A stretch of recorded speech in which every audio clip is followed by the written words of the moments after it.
Washington Administrative Code 51.1637 in EI provides an exception to the requirement for arc fault circuit interrupter protection in specific circumstances. This exception focuses on branch circuits dedicated solely to powering smoke alarms or carbon monoxide alarms. To understand the significance of this exception, it is essential to first define what an arc fault circuit interrupter is and its general purpose within electrical systems.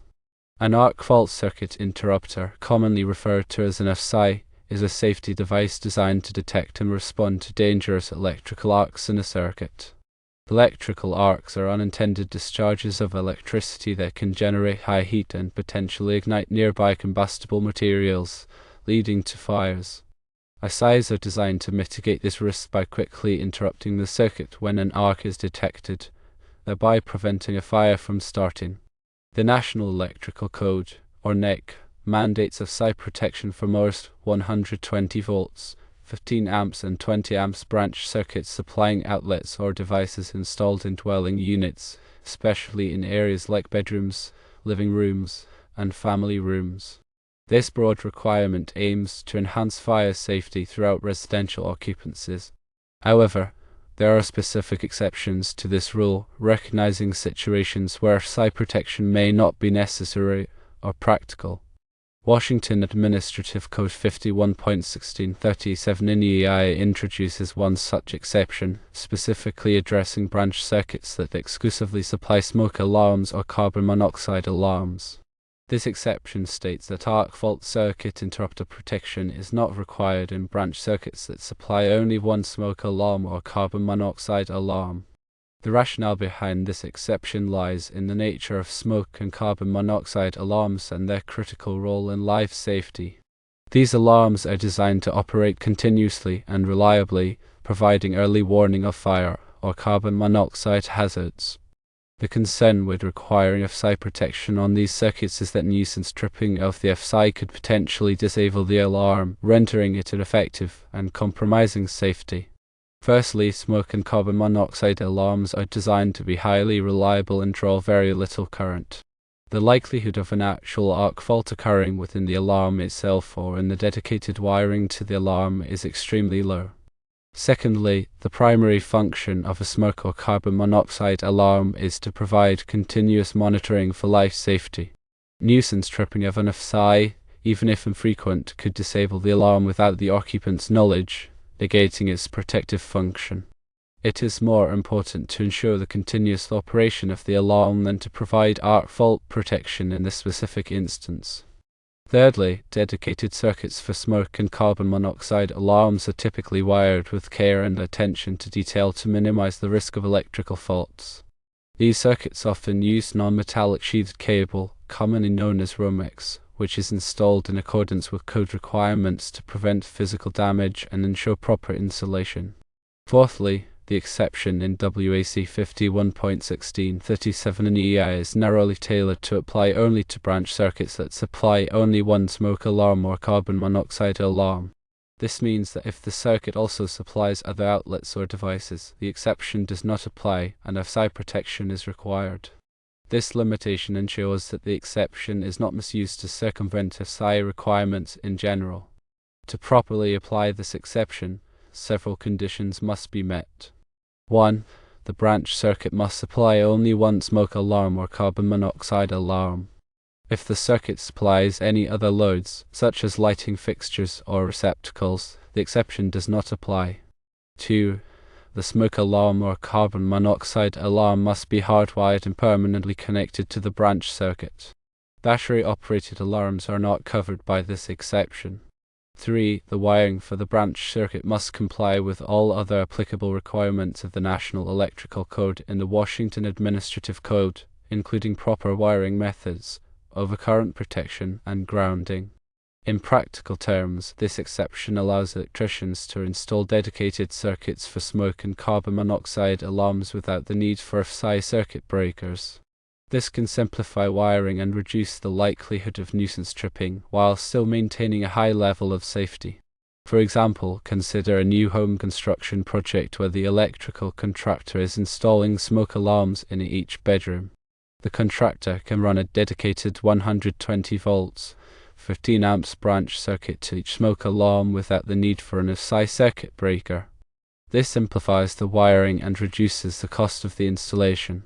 However, if the contractor decides to also install a receptacle in the same circuit, the exception would no longer apply and an AFCI circuit breaker would be required. It is important to note that this exception is specific to the Washington Administrative Code and may not be applicable in other jurisdictions.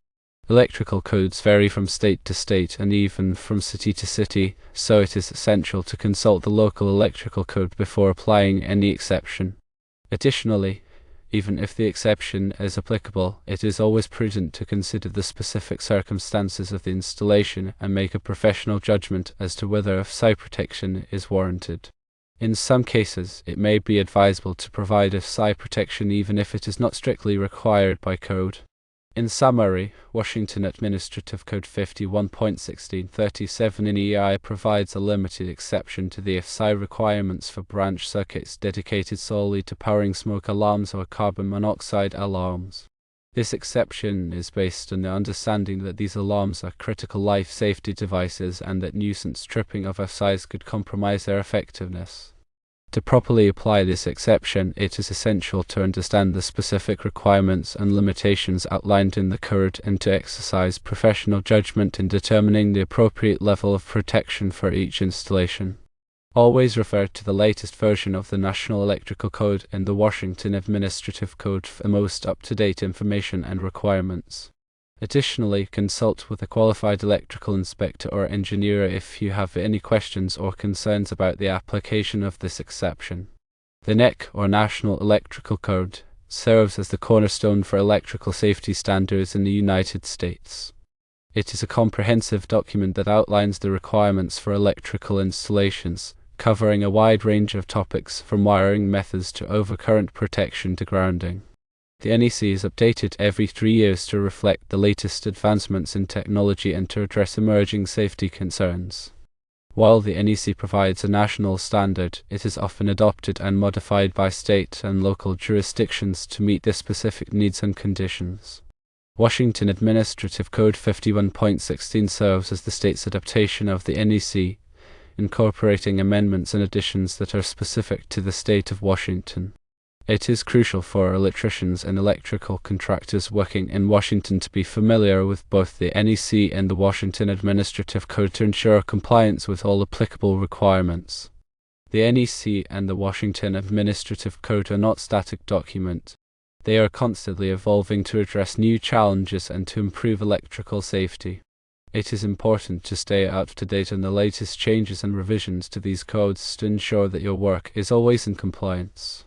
There are several ways to stay informed about changes to the NEC and the Washington Administrative Code. Firstly, attend continuing education courses offered by electrical trade organizations or community colleges. These courses provide updates on code changes and best practices for electrical installations. Secondly, subscribe to industry publications and online resources that provide news and analysis of code developments. These resources can help you stay informed about the latest changes and their implications for your work. Thirdly, participate in local code development meetings and workshops. These meetings provide an opportunity to learn about proposed code changes and to provide feedback to the code-making bodies. In addition to staying informed about code changes, it is also important to understand the underlying principles and concepts behind the code requirements. This understanding will enable you to apply the code more effectively and to make informed decisions about electrical installations. For example, understanding the principles of overcurrent protection will help you select the appropriate circuit breakers and fuses for a given circuit. Similarly, understanding the principles of grounding will help you ensure that electrical systems are properly grounded to prevent electrical shock hazards. The NEC and the Washington Administrative Code are complex documents, and it is not always easy to understand the requirements and their implications. If you have any questions or concerns about the code, it is always best to consult with a qualified electrical inspector or engineer. These professionals can provide expert guidance and help you ensure that your work is in compliance with all applicable requirements.